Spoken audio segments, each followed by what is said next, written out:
teman-teman yang lain yang jadi dipercaya Tuhan menjadi leader untuk memimpin umat, tolong tunjukkan keberanianmu lah.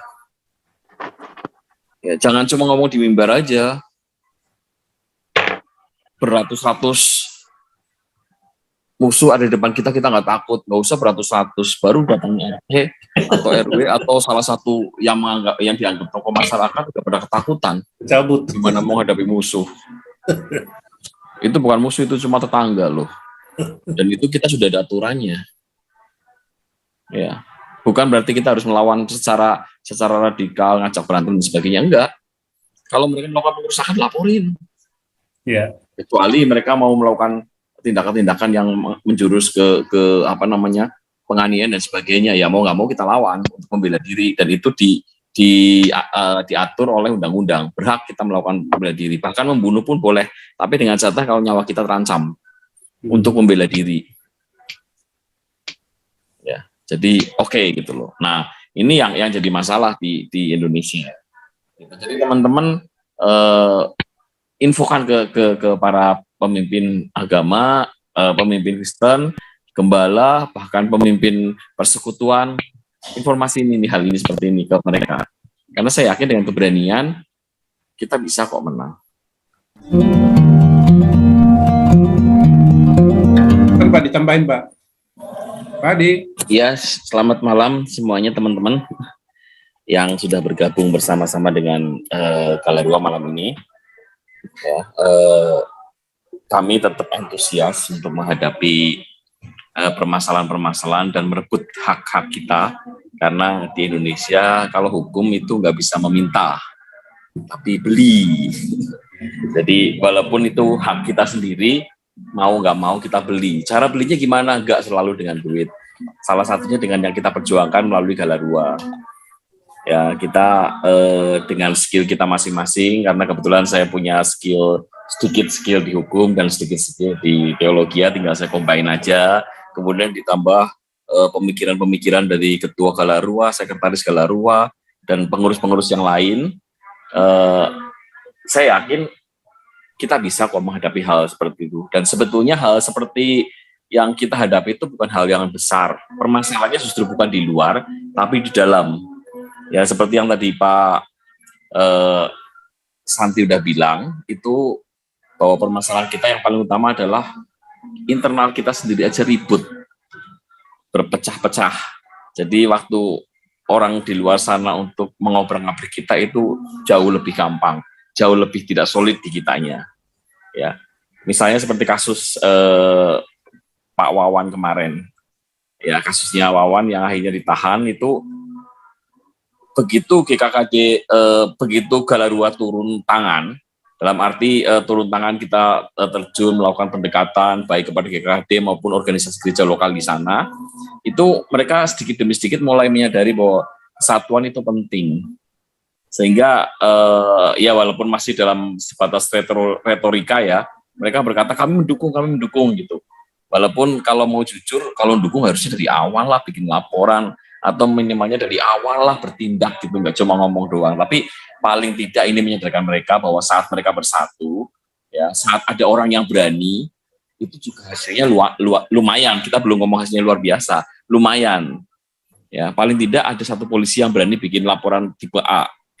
Walaupun menurut saya laporan tipe A sebetulnya kita juga sedikit terlambat, karena laporan tipe A berarti kalau sewaktu-waktu dari pihak kepolisian mencabut, itu yang berhak mencabut itu orang yang membuat laporan, artinya pihak kepolisian itu mencabut. Cuma untungnya saksi korban nggak ngasih kuasa ke pihak pelapor. Ya, jadi artinya kalau saksi korban memberi kuasa kepada kita dan nggak mau terjadi restorasi justice atau RJ ya kita singkat, itu kita masih punya kekuatan lah untuk mendorong pihak kepolisian untuk maju terus gitu.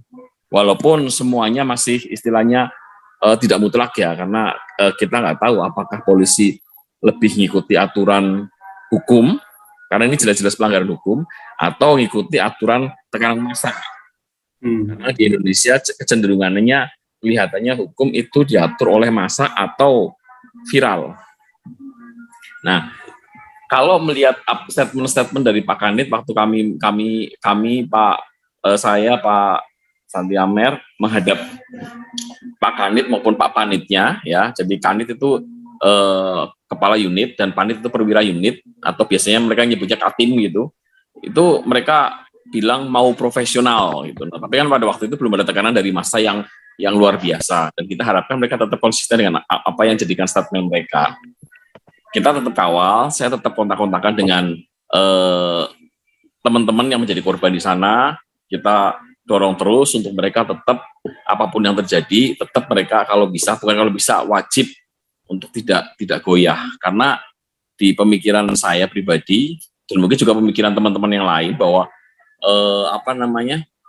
walaupun dilakukan restorasi justice tidak menjamin bahwa persyaratan atau izin-izin mereka keluar dengan gampang gitu. Jangan sampai restorasi justice ini dijadikan pintu masuk untuk kita dipermudah. Artinya gampang orang Kristen. Kita tekan juga mereka ini takut. Kalaupun mereka nggak takut, kita tekan juga. Kalau misalnya sampai kita ditahan juga tinggal minta maaf, minta RG juga mereka penuh pengampunan kok. Nah nanti akan selalu dilakukan hal seperti itu, menjadi semacam contoh. Nah kita nggak mau. Bukannya kita takut dengan penindasan, tapi kita juga mau beribadah dengan nyaman gitu. Walaupun ibadah nggak harus di gedung gereja, tapi kan paling tidak kalau ibadah komunal gitu rame-rame kan rasa-rasanya ngobrol sama malaikat lebih seru gitu dibandingkan kita ibadah sendiri gitu. Istilahnya kan begitu.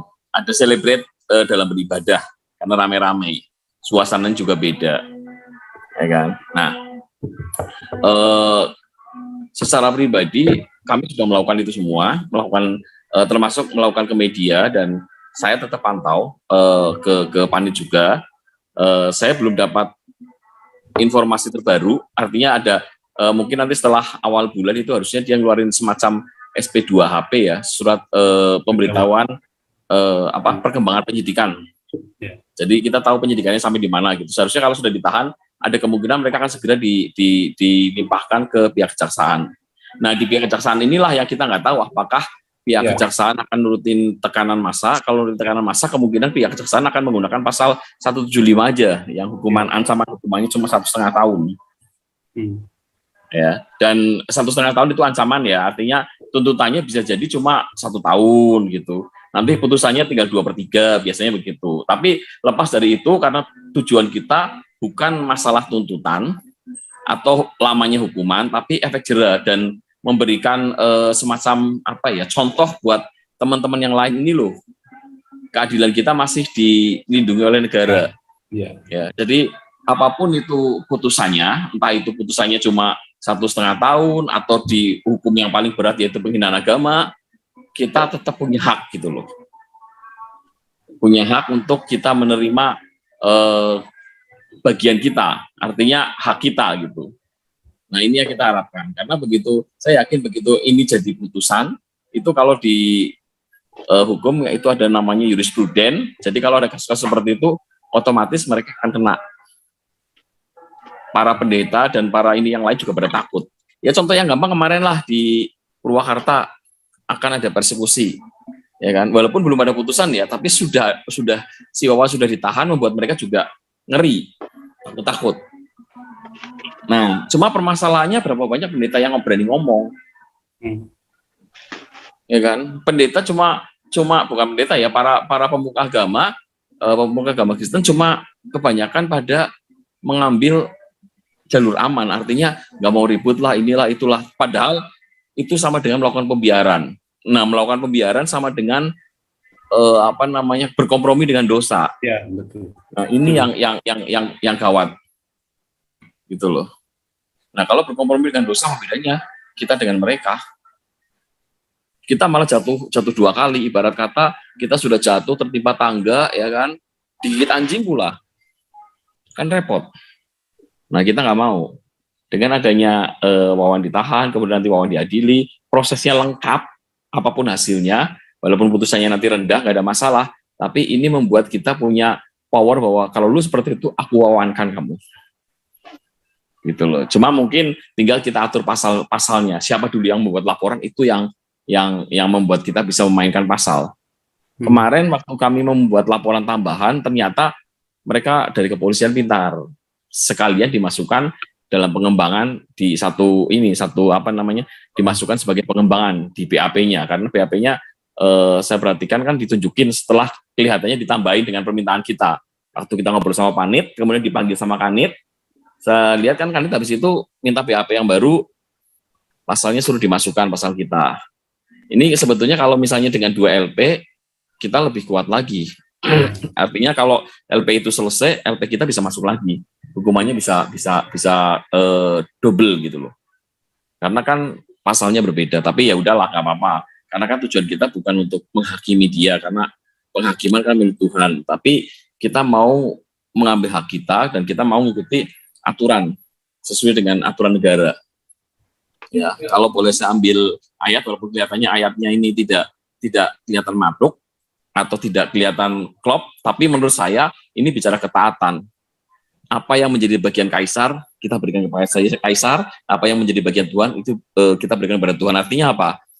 Ini bukan bicara masalah kita memberikan berkat, walaupun konteks ayat itu berkata tentang memberikan persembahan ke negara dan ke Tuhan, tapi kita juga berbicara ketaatan kita kepada negara dan kepada Tuhan.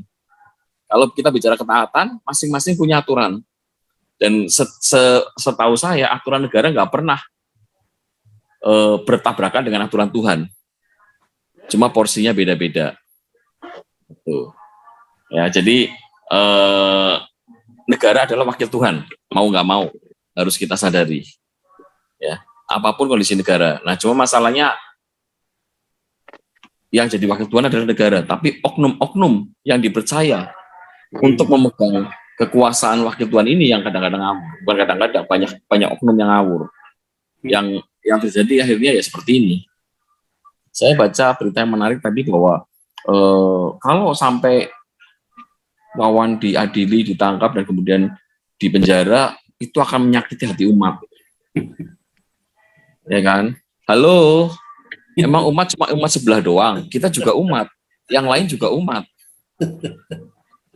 Gitu. Masalah jumlah kita nggak ngomongin jumlah, kita ngomongin jenis. Iya. Ya kan? Kalau misalnya kita ngomongin jumlah, kalau di KTP kita hapus, itu kita yakin menang. Ya. Secara jumlah. Karena ya salah seorang ahli di mereka pun ngomong, orang Indonesia itu goblok, nggak ngerti bahasa Arab, nggak ngerti budaya latar belakang itu kejadian, tapi sok ngertinya sepotong doang, istilahnya ngaji dari Google doang, sudah merasa pinter. Sementara mereka yang biasanya betul merasa ahli. Dan biasanya orang-orang yang benar-benar ahli, mereka lulusan dari Al-Azhar, minimalnya mereka masuk ke pesantren-pesantren macam Tebu Ireng dan kawan-kawan, itu minimalnya 5-10 tahun, itu baru mereka jago. Dan orang-orang seperti itu biasanya mereka nggak maksudnya lebih toleran gitu. Lebih toleran dengan umat lain. Kita nggak ngomong minoritas atau mayoritas, karena di Indonesia itu sama posisinya. Nggak ngitung jumlah, tapi ngitung jenis. Ya, ada jenis ini gitu. Nah, ini kita mau teman-teman yang lain yang jadi dipercaya Tuhan menjadi leader untuk memimpin umat, tolong tunjukkan keberanianmu lah. Ya, jangan cuma ngomong di mimbar aja. Beratus-ratus musuh ada di depan kita nggak takut, nggak usah beratus-ratus, baru datangnya RT atau RW atau salah satu yang dianggap tokoh masyarakat udah pada ketakutan. Cabut. Gimana mau hadapi musuh? Itu bukan musuh, itu cuma tetangga loh. Dan itu kita sudah ada aturannya. Ya, bukan berarti kita harus melawan secara radikal, ngajak berantem dan sebagainya, enggak. Kalau mereka melakukan pengerusakan, laporin. Ya. Kecuali mereka mau melakukan tindakan-tindakan yang menjurus ke penganiayaan dan sebagainya, ya mau nggak mau kita lawan untuk membela diri, dan itu diatur oleh undang-undang, berhak kita melakukan membela diri, bahkan membunuh pun boleh, tapi dengan catatan kalau nyawa kita terancam untuk membela diri. Ya, jadi oke gitu loh. Nah, ini yang jadi masalah di Indonesia. Jadi teman-teman infokan ke para pemimpin agama, pemimpin Kristen, gembala, bahkan pemimpin persekutuan, informasi ini, hal ini seperti ini ke mereka. Karena saya yakin dengan keberanian, kita bisa kok menang. Keberanian yang tulus ya, bukan keberanian yang acak-acakan. Keberanian yang asal berani tapi nggak pakai hikmat. Nah ini kita nggak mau. Undang-undangnya jelas, masuk ke pekarangan tanpa izin, ya kan, kena 175, melakukan pengerusakan, kena pasal lagi, membubarkan ibadah, entah itu ibadah persekutuan doa, entah itu ibadah penghiburan, entah itu ibadah apa lagi, itu kena lagi, ya kan. Kemudian melakukan mengekspresikan kebencian di hadapan orang banyak terhadap Kristenan, itu udah penghinaan agama, dan banyak lagi lah. Belum pasal-pasal lain yang berkenaan dengan kebebasan kita melakukan agama, ibadah. Jadi nggak usah takut.